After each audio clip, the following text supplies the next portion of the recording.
Donald Trump decided to impose special taxes, known as tariffs, on a number of Chinese-made goods during his first term as president. These tariffs were essentially additional fees added to the cost of items like electronics, clothing, and other Chinese-made goods, with the primary goal of assisting American companies. Now, in his current term, President Trump has proposed a new plan to add a 10% tariff on Chinese imports. This means that if a toy made in China costs $10, an additional $1 would be added as a tariff, making the total price $11. He felt that China was not playing fair in trade, and that it was taking advantage of the West by breaking the rules, particularly when it came to stealing ideas and technology from American companies. This concept is a component of his America First trade policy, which aims to prioritize American interests over those of other nations. Its objective is to lower the trade deficit, which occurs when a nation purchases more goods from other nations than it sells to them by raising the price of Chinese goods. President Trump hoped that American businesses would produce more goods, and that consumers would choose to purchase them over the more costly Chinese ones. He also thinks that by reducing the U.S.'s reliance on China for essential goods, this will safeguard national security, but not everyone concurs that these tariffs are a good idea. Some analysts claim that rather than helping to lower the deficit, President Trump's first-term tariffs made life more costly for American families. For instance, if the price of a Chinese-made phone increases due to tariffs, Americans must pay more for it, which can make life more costly for everyone. The taxes. Foundation discovered that during Trump's first term, the Trump administration imposed nearly $80 billion in new taxes. They also predicted that the U.S. economy might contract by 0.2%, and that roughly 142,000 jobs could be lost as a result of the tariffs. This suggests that, although the tariffs may benefit some American businesses, they may also harm others and make life more difficult for a large number of people.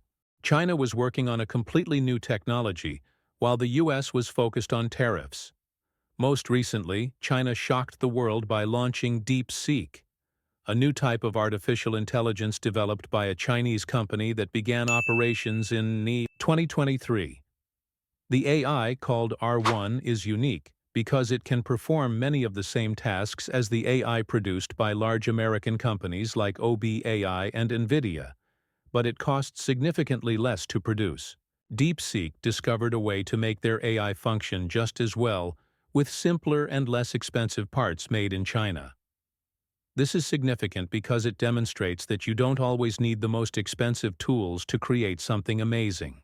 What's really amazing about Deeps is that it was created with limited resources in the U.S.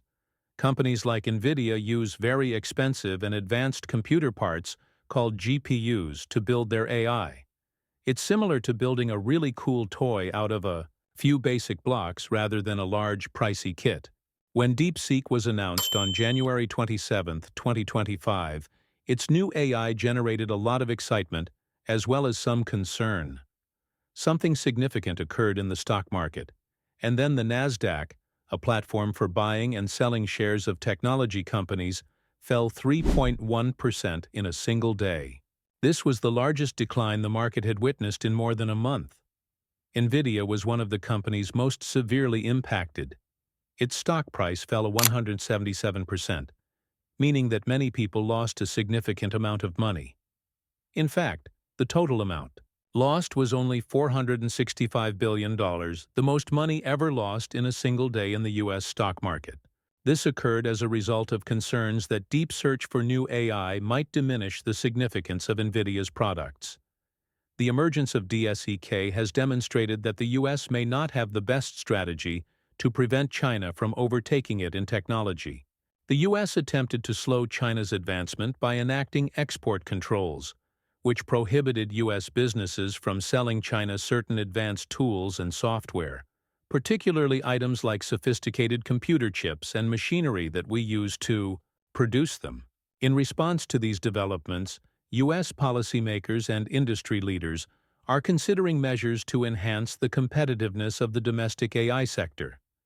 This includes increased investment in AI research and development, as well as discussions about the potential implications of China's growing influence in the AI field.